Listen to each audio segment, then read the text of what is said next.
All right, BookTube, let's get started. I'm trying this out. This is a terrible camera and microphone setup, but I'm going to learn as I go along. My friend Lacey introduced me to BookTube the other day, and it's just an amazing agglomeration of a million things that I love. So I thought, okay, I talk about books all the time. I subject my friends to listening to me talk about books, so why don't I combine talking about books with subjecting people to listening about books who are actually interested? Okay, so one of the things I've seen a ton, I've seen this in some of the makeup tutorials that I watch as well as on BookTube, is people talking about what is called a haul. So I am going to go ahead and start this off by talking about a haul. And this is actually a very special haul because I sourced it from a gentleman who basically has you can't really call it a bookshop, but every Sunday he appears on a street corner in the town where I live in Massachusetts, and he has a whole bunch of used books in amazing condition, and he lets them go for like $2, $3, or $4 each. And I found some amazing books that way, and he is incredibly particular about the condition in which he sells his books. So it's a great way to acquire and to feel less guilty about spending money on things. So the other day I went by, it was a beautiful sunny day, one of the first days of spring, and of course I see this guy out there and immediately I am drawn into his web and his display.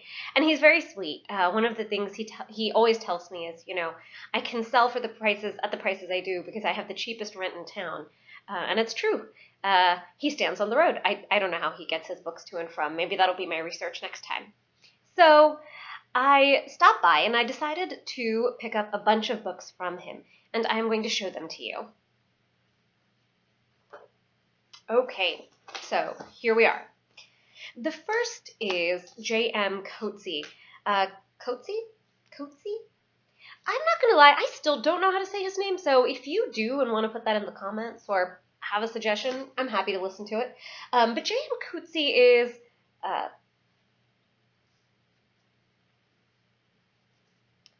So the first is J.M. Coetzee. Coetzee?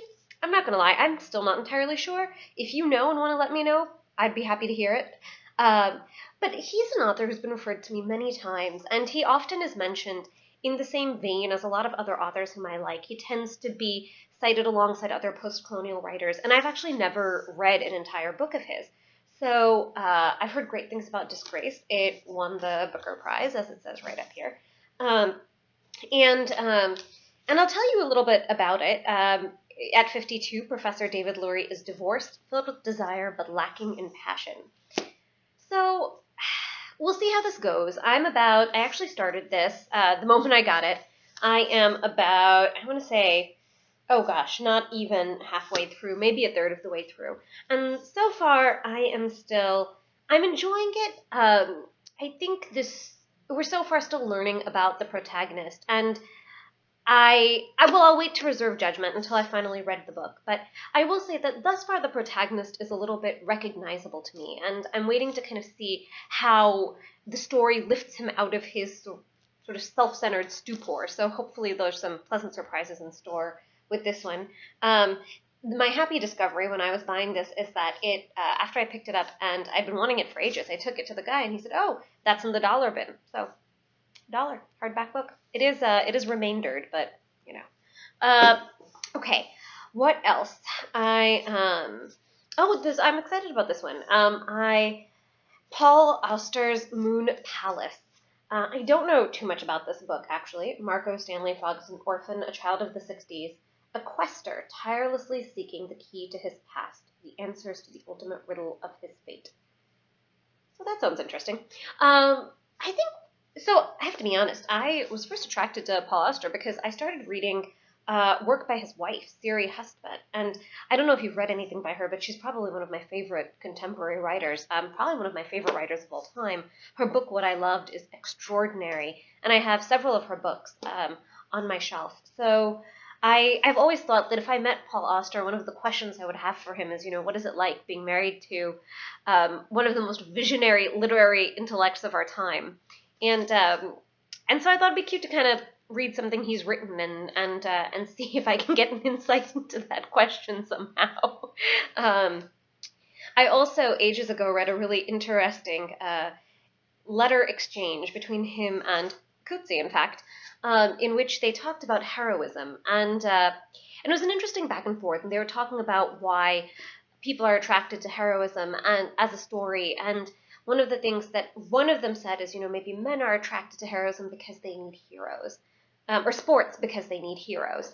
And I remember thinking, I find that at best, that's an interesting spin on it. I think I would have been totally okay with that hypothesis if it hadn't been so clearly gendered. But let's see. Let's see what Moon Palace has to show us. Okay, so Barbara Kingsolver, The Lacuna.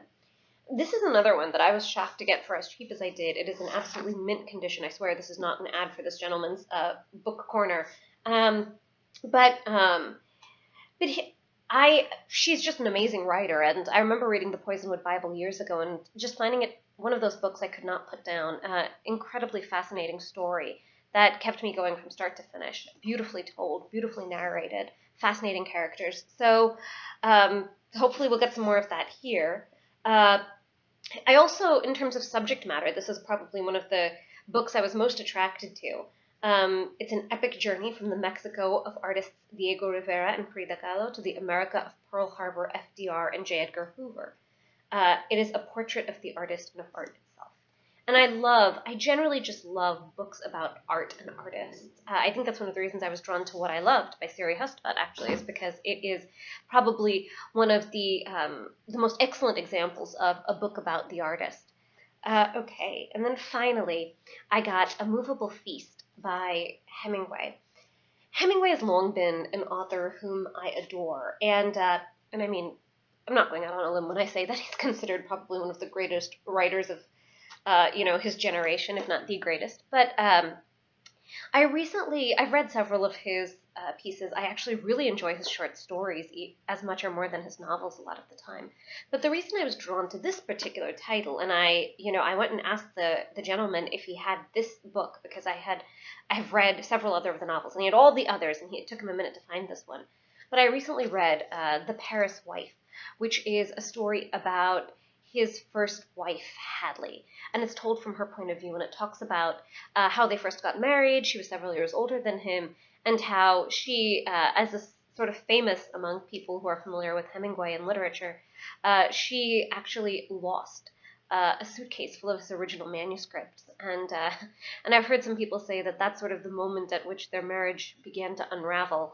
But she was taking it on the train to meet him, and she left it somewhere, and someone picked it up and took it away.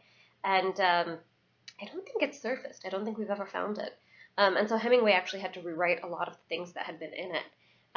But the reason, so The Paris Wife talks about the years that she and Hemingway spent together, and they were difficult and wonderful. And they mention other famous writers. They mention the Fitzgeralds. They mention, Gertrude Stein. It's just an incredible environment. And A Moveable Feast is the account of, written many years later, is Hemingway's account of those years with Hadley. And it's supposed to be, it's gorgeous. So, and it says it's a classic memoir of Paris in the 1920s, filled with irreverent portraits of other expat luminaries such as F. Scott Fitzgerald and Gertrude Stein, tender memories of his first wife, Hadley, and insightful recollections of his own early experiments with his craft.